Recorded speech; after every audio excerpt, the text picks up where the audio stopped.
हाँ तो बच्चों गुड मॉर्निंग। इसलिए कि सुबह सुबह जो है वीडियो बना रहे हैं। Good morning to you all. बच्चों मैंने टेंस को समाप्त किया। टेंस का जो है प्रेजेंट टेंस के चारों रूप, पास्ट टेंस का चारों रूप और फ्यूचर का 3 एक बाकी है, वो भी कंप्लीट कर दूंगा। और उसके बाद मैंने साइंस में भी पढ़ाया, जूनियर क्लास का 5-6 का साइंस मैंने पढ़ाया, प्लांट लाइफ। और नरेशन मैंने शुरू किया था एक वीडियो में, आप लोग देखे होइएगा। जो नरेशन को कंप्लीट कर देते हैं, रूल नंबर 2 नरेशन का रूल नंबर 2 लेकर आया हूं। और रूल नंबर 1 में क्या था बच्चों कि अगर रिपोर्टेड वर्ब प्रेजेंट टेंस का हो, रिपोर्टेड वर्ब प्रेजेंट टेंस का हो तो रिपोर्टिंग स्पीच को भी प्रेजेंट टेंस में रखना है। और रिपोर्टेड वर्ब पास्ट टेंस का हो तो रिपोर्टिंग स्पीच भी पास्ट टेंस में रहेगा। इन्वर्टेड कॉमा को हटाकर दैट लगेगा, उसके बाद सब्जेक्ट, उसके बाद वर्ब और उसके बाद ऑब्जेक्ट। आज रूल नंबर 2 को लेके आया हूं। रूल नंबर 2 कहता है कि रिपोर्टेड वर्ब में सेड टू रहे। क्या रहे बच्चों? Said to. रिपोर्टेड वर्ब में अगर सेड टू रहे तो सेड टू को हटा देना है। सेड टू को हटा देना है।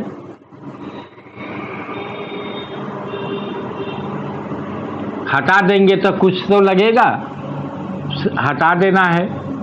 और उसके जगह पर सेड टू के जगह पर क्या लगेगा बच्चों? टोल्ड। सेड टू के जगह पर टोल्ड लगेगा। और वही बात इन्वर्टेड कॉमा को हटाकर दैट, जो रूल नंबर 1 में आप लोगों ने सीखा। और उसके बाद सब्जेक्ट, वर्ब और ऑब्जेक्ट, इतना ही तो है। For example, he said to me, he said to me, you are honest। देख रहे हैं बच्चों? You are honest। He said to me, you are honest। तो ये क्या हुआ? कौन स्पीच हुआ? मैंने पहला ही बता दिया था फर्स्ट वीडियो में कि जो सेंटेंस इन्वर्टेड कॉमा में रहे, जो सेंटेंस इन्वर्टेड कॉमा में रहे उसको कहते हैं डायरेक्ट स्पीच। तो ये कौन स्पीच हो गया बच्चों? Direct speech.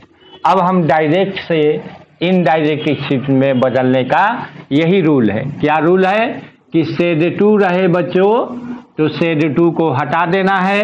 और हटाने के बाद कुछ तो लगेगा, तो लगेगा इसमें सेड टू के जगह पर टोल्ड। ठीक है बच्चों? तो ये ही सेड टू को क्या करना है? हटा देना है। हटाने के बाद क्या लगेगा? टोल्ड। He told me. और इन्वर्टेड कॉमा को हटाकर बच्चों that. He told me that. अब यहां पर प्रॉब्लम क्रिएट हो गया बच्चा। बच्चे इस बात पर गौर करें, हमने SON सन का रूल पढ़ा था। क्या पढ़े थे? कि फर्स्ट पर्सन सब्जेक्ट के अनुसार, सेकेंड पर्सन ऑब्जेक्ट के अनुसार और थर्ड पर्सन एन से नो चेंज, नहीं बदलेगा।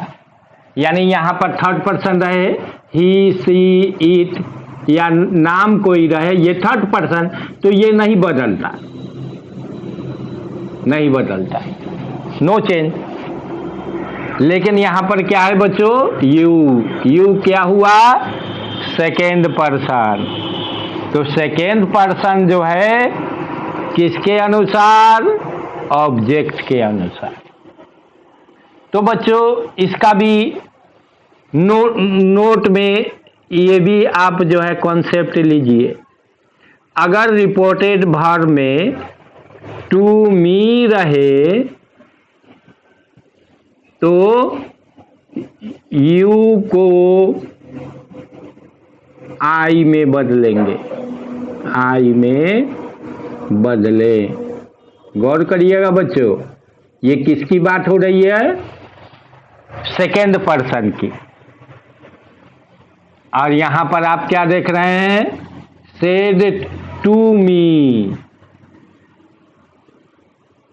देख रहे हैं क्या है, टू मी। तो टू मी रहेगा तो हम क्या करते हैं, यू को आई में बदलते हैं। ये तो टू मी की बात हुई। अगर टू हर रहेगा तो बच्चों रहे तो यू को सी में, अगर टू हिम रहे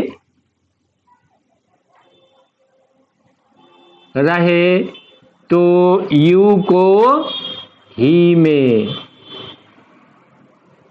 उसी प्रकार टू देम रहे तो दे में, टू अस रहे तो यू को वी में। ठीक है बच्चों, तो ये कॉन्सेप्ट आपको लेना होगा, किसके लिए, only for second person, only for second person. Second person you रहे आपका रिपोर्टिंग स्पीच में, तो हमें ये रूल को कॉन्सेप्ट लेना होगा। टू मी रहेगा तो यू को वाई में, टू हर रहेगा तो यू को सी में, टू हिम रहे तो यू को ही में। ठीक है बच्चों, अब तक कोई दिक्कत नहीं। आ जाइए एग्जाम्पल में। तो he told me, inverted comma के जगह पर दैट, और यू है तो टू मी रहे, टू मी है तो हमको यू को आई में बदलना होगा, दैट आई। अब आर क्या हुआ बच्चों, प्रेजेंट टेंस की पास्ट टेंस। तो हमने पिछले वीडियो में बता दिया था कि इज, आर, एम है ना, ये प्रेजेंट टेंस में आता है। तो रूल के हिसाब से रिपोर्टेड वर्ब तो मेरा पास्ट टेंस में है, तो रिपोर्टिंग स्पीच को भी हमें पास्ट टेंस में ही बदलना होगा। तो हमने बता दिया था बच्चों कि इज, आर, एम को पास्ट टेंस में बदलने के लिए वाज या वेर का यूज करेंगे। अब आप बताइए बच्चों, आई में हम क्या यूज करें, टेंस पढ़े होइएगा, टेंस में मैंने पूरा कॉन्सेप्ट दिया था। तो इसमें आई में वाज लगेगा, आई वाज ऑनेस्ट। बस ये मेरा इनडायरेक्ट स्पीच हो गया। दूसरा एग्जांपल एक देख, ये तो सेकेंड पर्सन वाला की कहानी है, ठीक है। अब एक एग्जांपल हम लोग लेते हैं फर्स्ट पर्सन, देखना ना होगा कि दोनों में क्या अंतर है। तो बच्चों दूसरा example, she said to her, inverted comma, I play chess. आ जाइए बच्चों, तो हम देख लिए कि she said to her, said है पास्ट टेंस है, तो रिपोर्टिंग स्पीच को भी हमको पास्ट टेंस में बदलना है। और इसमें सेड टू है बच्चों, तो सेड टू को हटाकर टोल्ड लगता है। चलिए, शी टोल्ड हर हो गया बच्चों। इन्वर्टेड कॉमा के जगह पर दैट लगेगा ही। She told her that. अब आ गया आई। गौर करिएगा बच्चों, आई कौन पर्सन? First person. तो फर्स्ट पर्सन किसके अनुसार? SON के रूल पर, सब्जेक्ट के अनुसार। चलिए, तो यहां आपका सब्जेक्ट क्या है? जल्दी बोलिए। सी। तो सब्जेक्ट के अनुसार यानी आई को हटाकर हमें क्या लगाना होगा? सी। जो रहेगा सब्जेक्ट वही ना देंगे। ही रहे तो ही हो जाएगा, सीता रहे तो सीता, है ना। यानी सीता है, लड़की है, तो उस जगह सी भी यूज कर सकते हैं। तो सी टोल्ड हर दैट सी। अब प्ले क्या हुआ बच्चों? प्रेजेंट टेंस की पास्ट टेंस। प्ले हुआ प्रेजेंट। V1 किसमें आता है? प्रेजेंट इंडेफिनिट में। प्रेजेंट टेंस तो हमको तो इसे पास्ट टेंस में ले जाना है। तो हमने रूल पिछले वीडियो में भी बताया था कि V1 रहे तो कुछ नहीं करना है, उसको V2 में बदल देना है, पास्ट टेंस हो जाएगा। तो प्ले का V2, जल्दी बोलिए बच्चों। Played. That she played chess. हो गया, ये मेरा इनडायरेक्ट स्पीच हो गया। कोई प्रॉब्लम? मेरे ख्याल से कोई दिक्कत नहीं हुई होगी। बस इतना ध्यान रखना है रूल 2 में कि सेड टू को हटाकर टोल्ड लगा देना है, और इज आर एम रहे रिपोर्टिंग स्पीच में तो वॉज वेयर में बदल देना है। V1 रहे तो V2 में बदल देना है। हैज या हैव रहेगा बच्चों तो सीधे उसको हम लोग हैड में बदल देंगे, पास्ट टेंस हो जाएगा। और बच्चों ये भी बता दिया था हमने कि अगर V2 पहले से रहे तो कुछ नहीं करना है, हैड प्लस V3 हो जाएगा पास्ट टेंस। ये कॉन्सेप्ट मैंने पिछली वीडियो में भी आप लोगों को दिया था। कोई प्रॉब्लम बच्चों? मेरे ख्याल से कोई प्रॉब्लम नहीं हुई होगी।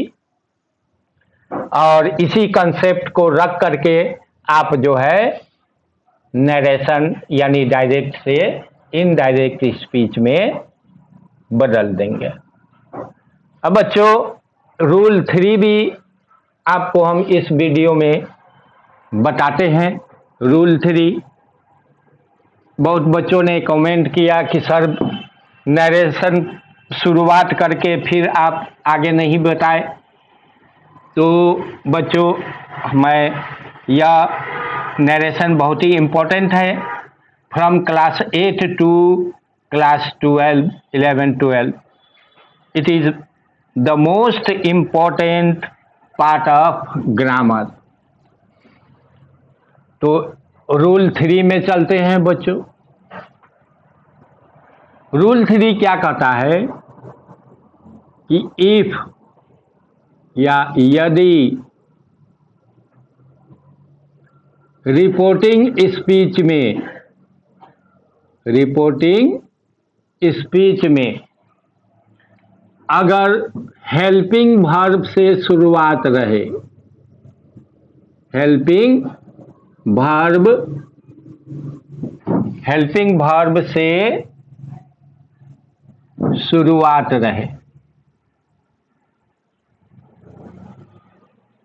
या उसको ऑक्सिलरी वर्ब भी कहते हैं, जैसे इज, आर, एम ना, वाज, वेल, हैज, हैव नहीं, has, have, shall, will, may, might, है ना, मे, माइट नहीं, माइट पास्ट टेंस हो जाएगा, या माइटे से शुरू है। तो is, are, am, was, were, has, have, है ना, शैल, विल से शुरुआत रहे तो हमें क्या करना होगा। ठीक है बच्चों, तो हम यहां पर लिख देते हैं, तो reported verb said to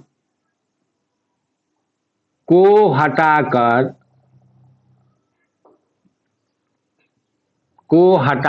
asked. देखिएगा बच्चों, ये नरेशन ऐसा डेंजर है, अगर आप कॉन्सेप्ट लिए हुए हैं, जिस तरह से शतरंज खेलते हैं, चेस, चारों तरफ से ध्यान देना होगा आपको, तभी आप जीत सकते हैं, यू कैन विन। अगर इसमें आप चारों तरफ ध्यान नहीं दिए तो आपका नरेशन, आपका डायरेक्ट से इनडायरेक्ट स्पीच बदलने पर गलत हो जाएगा। तो हमें बच्चों शेड टू को इस रूल में क्या करना है, सेकेंड वाला रूल में शेड टू को हटाकर टोल्ड लगाए थे, और ये थर्ड रूल में अगर हेल्पिंग वर्ब से शुरुआत है ना, तो हमें शेड टू को हटाकर आस्क्ड लगाना है, और इन्वर्टेड कॉमा के लगा करके सेकेंड रूल में तो आपने दैट लगाया था, है ना, को हटाकर इसमें क्या लगेगा बच्चों, इफ। शेड टू को हटाकर इसमें इफ लगेगा, दैट नहीं, गौर करिएगा। ठीक है, इफ के बाद वही बात, सब्जेक्ट, वर्ब और ऑब्जेक्ट, यही तो रूल है। तो एग्जाम्पल में चलते हैं बच्चों कि ही सेड टू हर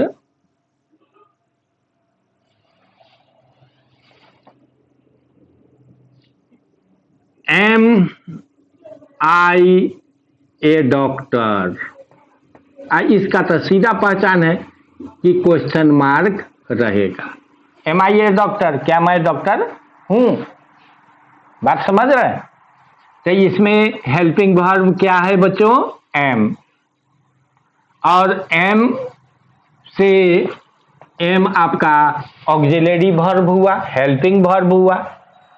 तो रूल कहता है कि is, are, am, was, were, has, have, auxiliary verb helping verb से शुरुआत रहे तो क्या रूल कहता है बच्चों, शेड टू को हटाकर, जल्दी बोलिए, लिखा हुआ है, शेड टू को हटाकर asked.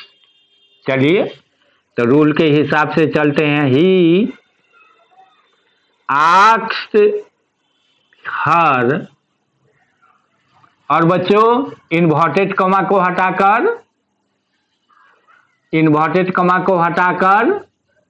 If, he asked her if.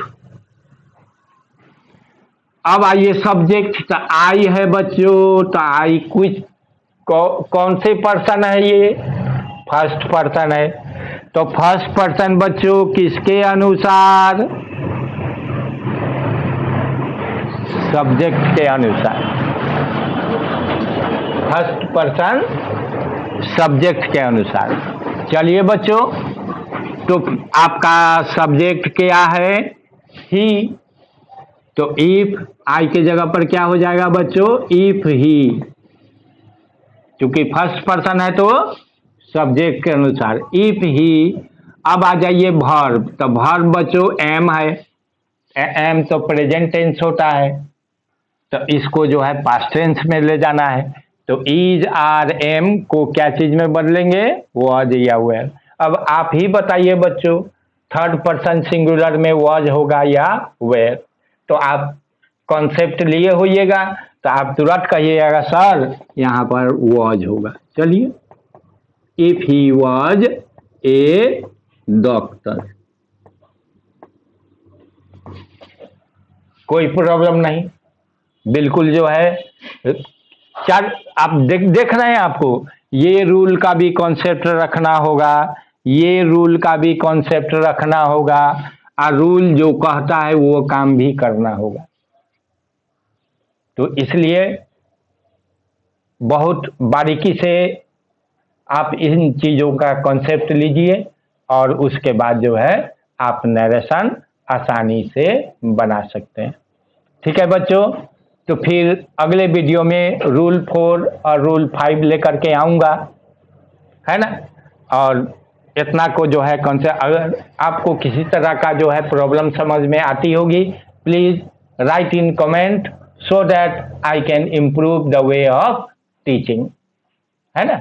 आप हमें बताइएगा, है ना, तब हमें भी समझ में आएगा और मैं इससे भी अच्छे तरीके से बताने का कोशिश करूँगा। ठीक है बच्चों, बाय।